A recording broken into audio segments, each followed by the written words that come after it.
Hi viewer, நான் உங்கள் doctor Kumar பேசுகிறேன். இன்றைக்கி நம்ம பார்க்கக்கூடிய ஒரு முக்கியமான ஒரு தலைப்பு என்னென்னு கேட்டிங்கன்னா, சிலவங்களுக்கு உடலுறவு பண்ணும்போது ஆண்குறியானது பெண்குறியில் வைத்த உடனே விந்து உடனடியாக வெளியேறி விடும். இதுக்கு பல்வேறு தரப்பட்ட காரணங்கள் இருக்குது. ஒன்று வயசு, மனப்பதட்டங்கள், அதே நேரத்தில் மெட்டபாலிக் டிஸார்டர் இப்படின்னு சொல்லிட்டு நம்ம வரிசைப்படுத்தி கொண்டே போயிட்டே இருக்கலாம். ஆனால் இதனுடைய பார்க்கும்பொழுது விளைவுன்னு சொல்லக்கூடிய இந்த நிகழ்வு இப்போ பலருக்கும் மன உளைச்சலை ஏற்படுத்தி விடும். இது வந்தவங்களுக்கு, அந்த பிரச்சனை வந்தவங்களுக்கு அதை பற்றி தெரியும். அந்த உளைச்சலை ஏற்படுத்தி விட்டுரும். அப்படி உண்டான மன உளைச்சல்னாலே என்னன்னு கேட்டிங்கன்னா, தொடர்ந்து அவங்களுக்கு இந்த பெர்ஃபார்மன்ஸ் ஆங்ஸைட்டி தொடர்ந்து இருக்கிறனால என்னன்னு கேட்டிங்கன்னா, அவங்களால அடுத்து உடலுறவில் சரியாக ஈடுபட முடியாது. சரிங்களா? அது ஏன் நடக்குது, எப்படி நடக்குது, இதுக்கு என்னென்ன ரெமெடிங்கிறத வீடியோவோட இறுதி பக்கத்தில் நான் சொல்லிட்டு வருவேன். சரிங்களா? அதை தான் இன்றைக்கி இந்த வீடியோவில் பார்க்க போகிறோம். நிகழ்ச்சிக்கு போகிறதுக்கு முன்னாடி உங்கள்கிட்ட ஒரு சின்ன வேண்டுகோள். இந்த நிகழ்ச்சி உங்களுக்கு பிடிச்சிருந்துன்னு கேட்டிங்கன்னா லைக் பண்ணுங்கள், மற்றவர்களுக்கும் பயனுள்ளதாக இருக்குன்னு கேட்டிங்கன்னா ஷேர் பண்ணுங்கள். மறந்துடாமல் எனக்கு சப்ஸ்கிரைப் பண்ணி ஹெல்ப் பண்ணுமாறு மிக பணிவோடு கேட்டுக்கொள்கிறேன். நான் உங்கள் டாக்டர் குமார். வாங்க நம்ம நிகழ்ச்சிக்குள்ளே போவோம்.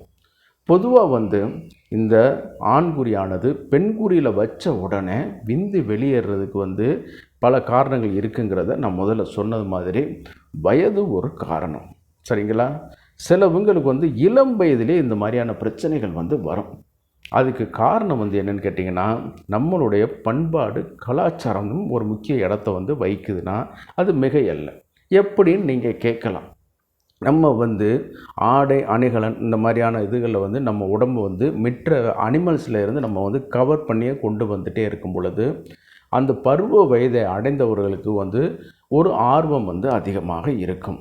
அப்போ என்னன்னு கேட்டிங்கன்னா, முதல் முறையாக உடல் உறவில் ஈடுபடும் பொழுது ஒரு பெண் ஆண் உடம்பை பார்க்கும் பொழுதோ, ஒரு ஆண் பெண்ணுடைய உடம்பை நிர்வாணமாக பார்க்கும் பொழுதோ அவர்களுக்கு இந்த மனப்பதட்டம் ஏற்படுவது இயற்கை. இது இளைஞர்களுக்கு வரும் பொழுது ஒன்றும் பயப்பட வேண்டியது கிடையாது. 100க்கு 99% பேர்களுக்கு அது இப்படி இருந்து தான் அது கொஞ்சம் கொஞ்சமாக சரியாகி வரும். ஆனால் இது வயது நடுத்தர வயது கடந்தவர்களுக்கும் கொஞ்சம் வரும். எப்படின்னு கேட்டிங்கன்னா, ஒரு 40 வயசு 45 வயசு உள்ளவங்களுக்கு சர்க்கரை வியாதியோடைய ஆரம்ப கட்ட நிலையில் இருக்கிறவங்களுக்கு இந்த மாதிரியான பிரச்சனைகள் வரும் பொழுது என்னன்னு கேட்டிங்கன்னா, அதனுடைய நர்வஸ் ரொம்ப ரொம்ப டேமேஜ் ஆகி என்னன்னு கேட்டிங்கன்னா, இதே மாதிரி என்னன்னு கேட்டிங்கன்னா சரியான பெர்ஃபார்மன்ஸ் பண்ண முடியாமல் எரெக்ஷன் கொடுக்கும். அதாவது இது சர்க்கரை வியாதியோ இந்த மாதிரியான இதில் ஆரம்ப கட்டத்தில் இப்படி இருக்கும். எரெக்ஷன்லாம் நல்லா கொடுக்கும். ஆனால் அப்போ என்னன்னு கேட்டிங்கன்னா, ஈடுபடுறதுக்கு முன்னாடி அப்போ இந்த மாதிரி ஸ்பெர்ம் லீக் அவுட் ஆகிரும். அடுத்து மெட்டபாலிக் டிஸார்டர், ஹைப்பர் டென்ஷன் இருக்கிறது ஒரு காரணம், தைராய்டிசம் இருக்கிறதும் ஒரு வகையிலையும் இதை இது பண்ணி கொடுக்க வைக்கும். அதே நேரத்தில் இரத்த குழாய்களில் வரக்கூடிய சில நேரம் அடைப்புகள், ஹை பிளட் ப்ரெஷர்னாலே உண்டாகக்கூடிய அந்த இரத்த குழாய்கள் தந்தூரிகளில் சில விளைவுகள், அந்த ஆர்டரி டேமேஜ்னு சொல்லக்கூடியது, சில நேரம் கிளாட்டிங் இருக்கிறது, அர்த்தரோஸ்க்ளீரோசிஸ்ன்னு சொல்லக்கூடிய சில கிளாட்டிங் படிமானங்கள் அந்த ஆண்குறியில் உள்ள அந்த இரத்த குழாய்களில் இருக்கும் பொழுது என்னன்னு கேட்டிங்கன்னா, இது மேலும் மேலும் மேலும் மேலும் இந்த மாதிரியான இது தூண்டி தூண்டி விட்டு வரும்போது அந்த பெர்ஃபார்மன்ஸ் ஆங்ஸைட்டி அதிகரித்து என்னன்னு கேட்டிங்கன்னா இந்த இது கொடுக்க வைக்கும்.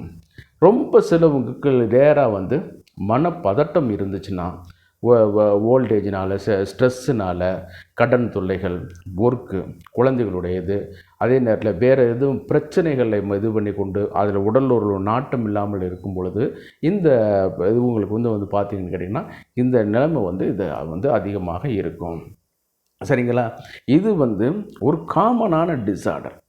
அதாவது இந்த இல்லறத்தில் வரும் பொழுது திருமணமாகி ஒரு கோல்டன் டைம் சொல்கிறது பார்த்திங்கன்னா 3 to 5 இயர்ஸ் தான்.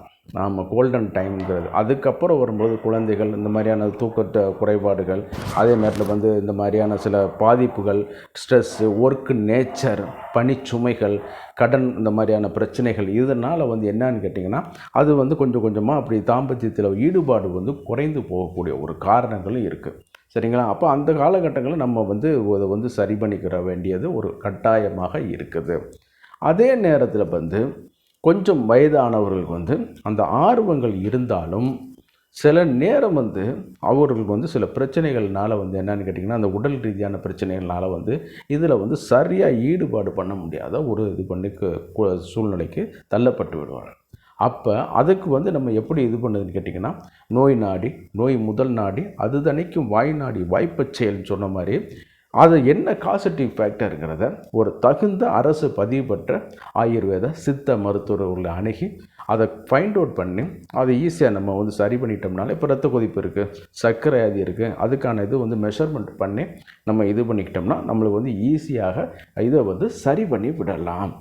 அதே நேரத்தில் வந்து அர்த்ரோஸ்க்ளீரோசிஸ் இருக்குது, ஆண்குறி இரத்த குழாய்களில் வரக்கூடிய பிரச்சனை. ஏன்னு கேட்டிங்கன்னா ஆண்குறி வந்து எழுச்சி அடைகிறதுக்கு முக்கிய காரணம் அதில் உள்ள தசைகளோ எலும்போ லிகமெண்டோ கிடையாது, இரத்த தந்துகிகள் தான் அதில் வந்து நிறைய டென்சிட்டியாக அடைச்சி வச்சது. என்னென்னு கேட்டிங்கன்னா பிளட்டு போகும்போது எக்ஸ்பேன்ஷன், நான் வந்து எளிமையான தமிழில் சொல்கிறேன், அதில் வந்து எக்ஸ்பேன்ஷன் ஆகிட்டு அதில் வரும்பொழுது ஆண்குறி எழுச்சியாக ஒரு அமைப்பில் வந்து காணப்பட்டுருக்குறோம்.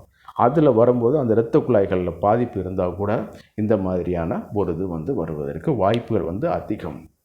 ரொம்ப ரேராக சிலவங்களுக்கு வந்து நரம்பு தளர்ச்சி இருந்தாலும் வரக்கூடிய ஒரு வாய்ப்புகள் வந்து அதிகம். ஏன்னு கேட்டிங்கன்னா பிரெயின் வந்து போகிறதுக்கு முன்னாடி, அதாவது இந்த மாதிரி விந்து வெளியில் ஏறுறதுக்கு முன்னாடியே ஒரு சிக்னலை வந்து பிரெயினுக்கு வந்து ராங்காக கொடுக்கப்பட்டுரும்.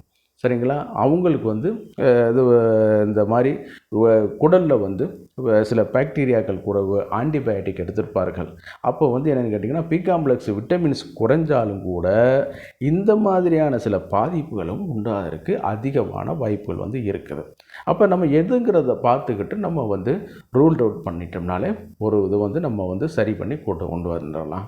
அதே நேரம் வந்து எழுச்சியை சரி பண்ணக்கூடிய சில மருந்துகள் நம்ம எடுத்துக்கொள்ளும் பொழுது, அதாவது பிஜி இன்ஹிபிட்டர்னு சொல்லக்கூடிய டடலாஃபில்சிட்டேட், சிடலாஃபில்சிட்டேட்லாம் நம்ம வந்து இப்போதுக்கு பயன்படுத்தக்கூடாது.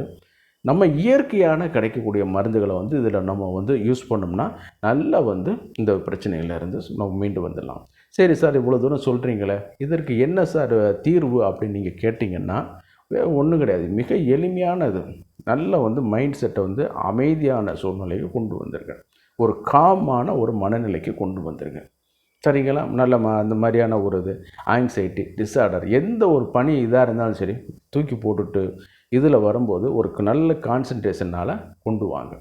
அதே நேரத்தில் இளைஞர்களுக்கு இந்த மாதிரியான முதல் டைம் பண்ணும்போது வந்து இருக்கத்தான் செய்யும், அதனால் பயப்பட வேண்டியதில்லை. ரெகுலராக நீங்கள் இது பண்ணும் பொழுது கொஞ்சம் கொஞ்சமாக அது வந்து மாறி ஒரு நல்ல ஒரு இதுக்கான வருவதற்கான வாய்ப்புகள் வந்து அதிகம். உங்களுக்கு வந்து மருந்து மாத்திரைகள் வந்து தேவையில்லை. பட் இதே இது வந்து ஒரு கண்டினியூஸாக இருக்குதுன்னு சொன்னால் நம்ம வந்து அதுக்கான இதை வந்து மருந்து மாத்திரைகள் வந்து எடுத்துக்கொள்ள வேண்டும். ஒரு மிட் ஏஜில் உள்ளவங்களுக்கு இந்த மாதிரி வந்துச்சுன்னு கேட்டிங்கன்னா கண்டிப்பாக வந்து அது என்ன காரணமோ அந்த இதுக்கான இதுகளை வந்து நம்ம வந்து ஃபைண்ட் அவுட் பண்ணிவிட்டு அதை குறைக்கிற மெஷர்மெண்ட்டை நம்ம வந்து அடாப்ட் பண்ணிவிட்டு அதுக்கப்புறம் நம்ம வந்து கொஞ்சம் கொஞ்சமாக வந்து நம்ம வந்து இதை வந்து சரி பண்ணி கொண்டு வந்துடும். சிலவங்க கேட்பாங்க உடனே சரியாயிருமான்னு கேட்டிங்கன்னா நிச்சயமாக கிடையாது. இந்த பிரச்சனை உருவாவதும் தாமதமாகத்தான் உருவாகும், தீர்வாகுவதும் லேட்டாக தான் தீர்வாகும். அப்போ இதுக்கு வந்து நம்ம வந்து என்னென்னு கேட்டிங்கன்னா நல்லா வந்து சாப்பிடக்கூடிய உணவுகளில் வந்து நல்லா வந்து கொட்டைப்பாக்கு வந்து கொஞ்சம் நம்ம சேர்த்துக்கொள்ள வேண்டும்.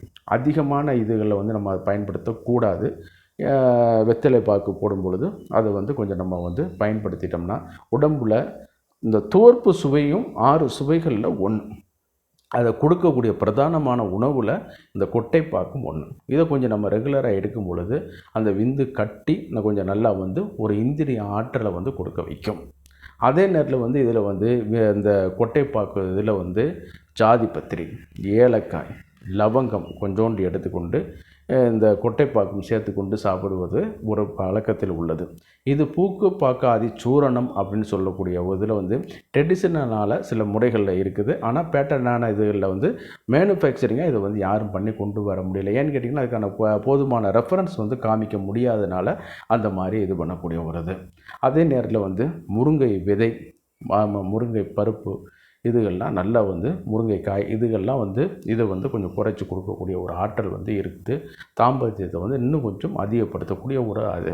மாடர்னில் வந்து பார்க்கும்போது ஃபுட் சப்ளிமெண்ட்டாக நம்ம வந்து L-ஆர்ஜினைன் காம்பவுண்டன்ஸ் நம்ம எடுக்கும் பொழுது வந்து அது வந்து நம்மளுக்கு வந்து இன்னும் கொஞ்சம் வீரியத்தை வந்து அதிகப்படுத்தி கொடுக்க வைக்குது.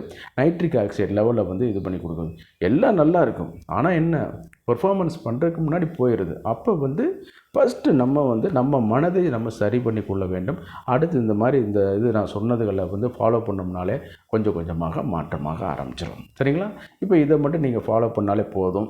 சரிங்களா? இது உங்களுக்கு நல்லா வந்து ரெமெடி கிடச்சிடும். நிகழ்ச்சியோட இறுதி பகுதிக்கு வந்துட்டோம். இந்த நிகழ்ச்சி உங்களுக்கு பிடிச்சிருந்துன்னு கேட்டிங்கன்னா லைக் பண்ணுங்கள். மற்றவர்களுக்கும் பயனுள்ளதாக இருக்குன்னு கேட்டிங்கன்னா ஷேர் பண்ணுங்கள். மறந்துடாமல் எனக்கு சப்ஸ்கிரைப் பண்ணி ஹெல்ப் பண்ணுமாறு மிக பணிவோடு கேட்டுக்கொள்கிறேன். நான் உங்கள் டாக்டர் குமார். மீண்டும் ஒரு நிகழ்ச்சியில் சந்திப்போம். நன்றி, வணக்கம்.